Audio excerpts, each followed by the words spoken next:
Hello everybody, what is going on? And welcome back to another episode of the Road to Glory Career Mode. I hope you are all doing well. We're back today with 4 championship games to feast your eyes upon, including a couple of sim games as well. We start the day in 14th place, as you see with the table, 6 games in, but we are out of the transfer window, which means we can now focus on the upcoming games leading up to January, where there could still be some deals happening. We'll have to wait and see what January brings. But up until that point, it's about now digging deep and getting the results onto the board, which will climb us up the table and trying to get as close to the top as we can. We had a bit of a bad season at the start of the season, but with us being knocked out of the Europa League qualification rounds, we can now mainly focus on the league itself. And we've climbed ourselves up into 14th. It's not bad by any means, but I don't know if you saw, our job security is in the red, which means you now have to try and make sure that we're doing the right things to get that back. Because the last thing we want is to get sacked from Forest Green Rovers, especially as we are supposed to be taking them all the way to the Champions League. So if we get sacked before that happens, that will be the first time we have ever seen it in one of my Road to Glory series. So let's not start now, but into the first game we go, and it was against Cardiff, who at this stage was sat in 4th place. So I felt like this could be quite a tough game. And just to let you know as well, I have actually bumped the difficulty down to Legendary, but I've gone ahead with the slider settings on the AI side to like super tune them a little bit, so they still play basically quite well. It's just they all haven't got 99 stats as they do on Ultimate. So I do change the slider settings around slightly in today's video all over the place. You'll see them later on, what we stick with at the back end of the video. I may have shown you them at the start of the video as well. But yes, this is Legendary difficulty. However, there is sliders activated on the AI side to make it a little bit more tough. So, at 1-1, we got ourselves back into the game.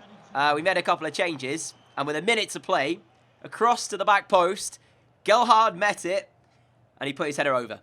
That, my friends, is probably the last time Gelhard features, at least, that I'm going to be trying to make sure, because I've not really been impressed with him since his move from Wigan. He didn't cost us a lot of money, but just what he's done for the team in general, it's just not really what I was expecting we'd get from him.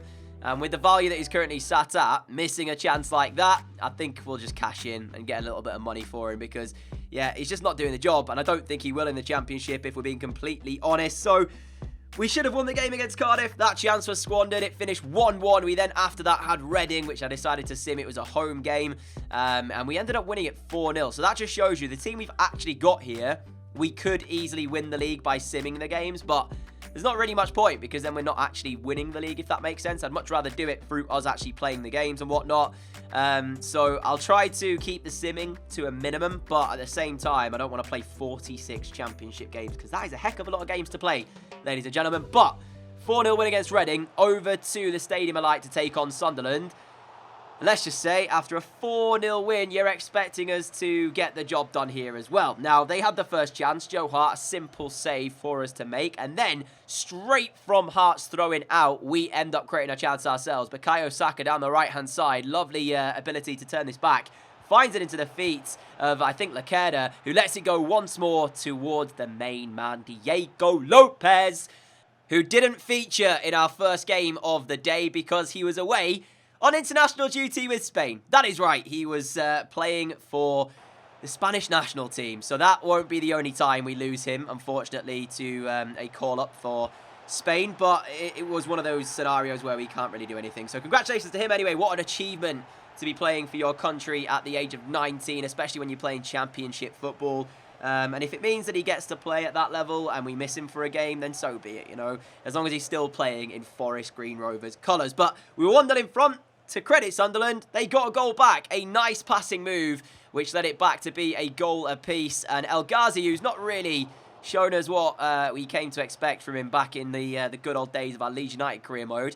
He had a quiet game here, and he ended up hitting the woodwork. And it felt like we were heading for another single point, you know, like we did against Cardiff. Except Bukayo Saka down the right-hand side managed to get through, and his finish across the goalkeeper was quality.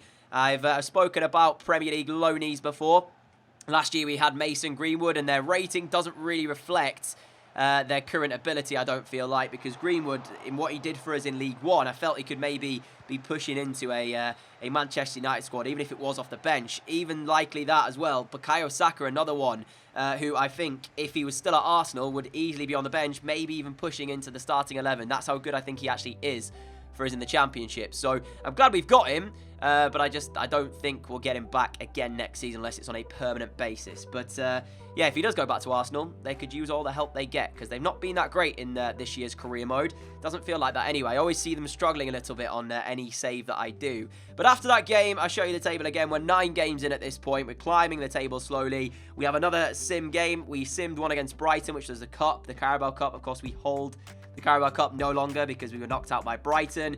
Then it was Wigan, a 3-0 win there, so that's what I'm talking about. We could sim these games and get the wins on the board, especially the home games. It seems like we have no problems with them. But over to Stoke City then, and you can see their side on your screen, a 4-1-2-1-2, and I think it's Oberlin. He is one of the players at the moment to watch. He's got, I think, 2 in his last 2. For us, I was looking at this team here. Now, Bukayo Saka couldn't feature, sadly. I can't remember if he was suspended or injured. He was one of the 2. So it was a massive opportunity for Ollie White to come into the team and make an impact.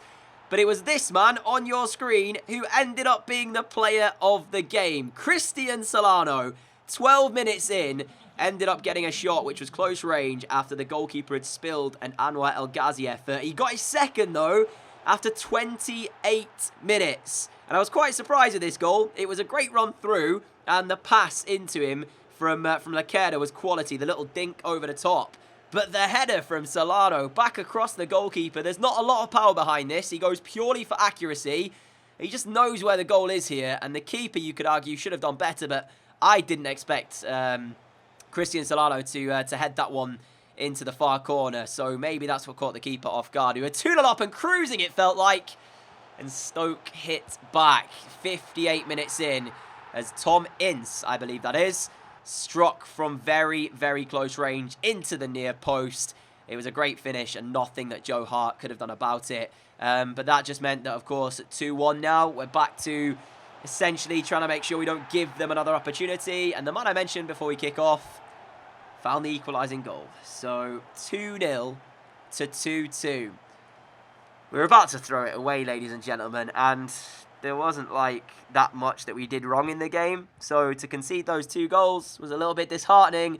And with a minute and a half to play, Cristian Solano did the job for us. He got himself the match ball. It's 3 goals from our Colombian striker, who I actually have to say, I was bitterly disappointed with him. When he came into the club, I thought 5-star weak foot, 70 rated at the time.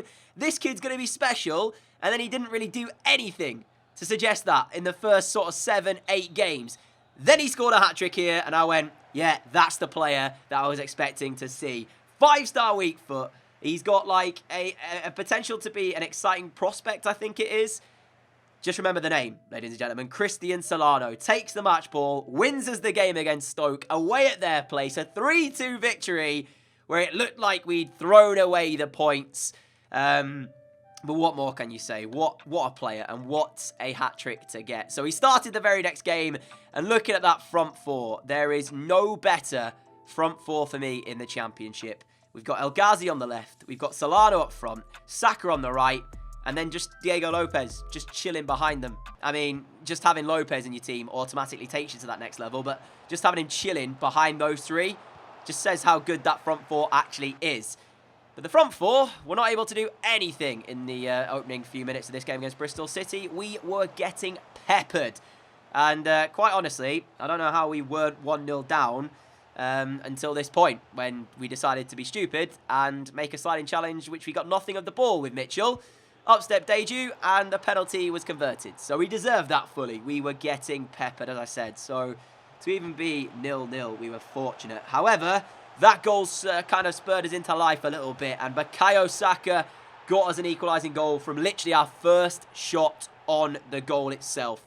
Not too long after they got in front, but our response would be short-lived, because then Bristol City came straight back, and again, we had Joe Hart pretty much to thank as to the reason why we got into half-time at 1-1. This header going narrowly wide, but he made a couple of saves very early on, and then he was here again with another save. Yes, it was pretty much straight at him, but he still had to be in the right position. But with 10 minutes to go, it was written that we would have an opportunity to take the lead. And that, my friends, came courtesy of Cristian Solano as he got into the near post. Bukayo Saka laid it on a plate and he did the rest. But take a look at the movement here as he show you in this replay. Off the ball, gets himself wrong side of the defender, and then it's the job of just smashing it in at the near post. And felt so bad for Bristol City because they were then 3-1 down when Solano got his second of the game, as he just calmly puts that in the bottom corner with ease. Just says, all right, left foot, right foot, no problem at all for Solano. And that was 3-1. But Bristol will come away from this wondering how they didn't get anything from the game. I'll show you the match facts. We were battered and we got a 3-1 win. So you've got to take your look at times, and that's what we did. We rode our luck during this game. A couple of really good saves from Joe Hart, and ultimately scored the chances that came our way. I think that was just us having the quality really on the pitch. So our slider settings anyway, this is what we finished with for today's video. Of course, these could change in the next one depending on how things are going. So we'll keep them, trying to keep them updated and whatnot. But that brings today's video to a close. A massive thank you for watching. If you have enjoyed it, a like would be greatly appreciated. We climb ourselves into 6th after 12 championship games. I did post about this on my community section of the channel. Apologies for not uploading this series more frequently. I'm going to try and get you guys another episode out this weekend for you to enjoy. Hopefully you understand as well why I've dropped it down to Legendary and put the sliders on. I just don't enjoy playing the Ultimate difficulty. But nevertheless, Solano is our new hero, and I will see you all with the next video very, very soon. Until then, have a great day, have a great evening. Catch you all again soon. Adios.